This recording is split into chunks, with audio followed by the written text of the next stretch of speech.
Rabbi Stephen Wise gives a tribute to Abraham Lincoln. We dwell in times of great perplexity and are beset by far-reaching problems of social, industrial, and political import. We shall not greatly err if upon every occasion we consult the genius of Abraham Lincoln. We shall not falter nor swerve from the path of national righteousness if we live by the moral genius of the great American commoner. Instead of following Lincoln, we too often strive to make it appear that he is following us. Instead of emulating him, we too often venture to appropriate him. Instead of sitting at his feet as his disciples and humbly heeding the echoes of his lips, we attribute to him our own petty slogans. The truth is that Lincoln belongs to no party today, though in his time he stood well and firmly within party ranks. His spirit ought today to inform all parties. He was a partisan second, an American first, and as he is the first of Americans. Men and measures must not claim him for their own. He remains the standard by which to measure men. His views are not binding upon us, but his point of view will always be our inspiration. He would not be blindly followed who was open-minded and open-visioned. He did not solve all the problems of the future, but he did solve the problem of his own age. Ours is not to claim his name for our standards, but his aim is our standard.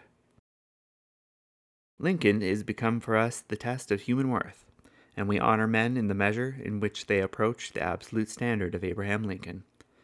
Other men may resemble and approach him. He remains the standard whereby all other men are measured and appraised.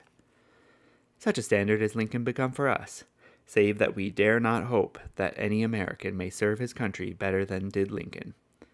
However covetous of honor for our country we may be, we cherish no higher hope for the land we love than that the servants of the Republic in all time may rise to the stature of Abraham Lincoln. In his lifetime, Lincoln was maligned and traduced, but detraction during a man's lifetime affords no test of his life's value, nor offers any forecast of history's verdict. It would almost seem as if the glory of immortality were anticipated in the life of the great by detraction and denial, whilst yet they lived.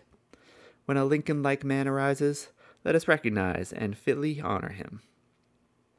There could be no poorer way of honoring the memory of Lincoln than to assume, as we sometimes do, that the race of Lincolns has perished from the earth, that we shall never look upon his like again.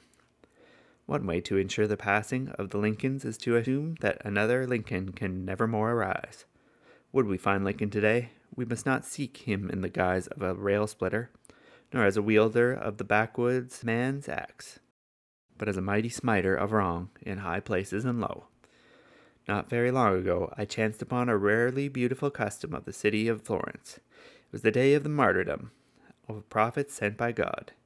A multitude stood before the spot where he was done to death, his hands miraculously uplifted in blessing in very moment of torture and death, and every man bought a rose petal in token of reverence and gratitude to the martyred soul.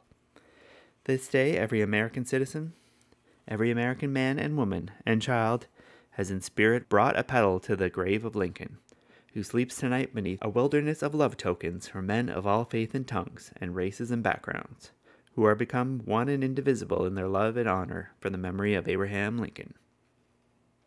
I have sometimes thought that the noblest tribute paid to the memory of Lincoln was the word of Phillips Brooks in Westminster Abbey when, pointing out that the test of the world to every nation was "Show us your man," he declared that America names Lincoln. But the first word spoken after the death of Lincoln is truest and best, the word of Secretary of War Stanton, standing by the side of that scene of peace. Now he belongs to the ages.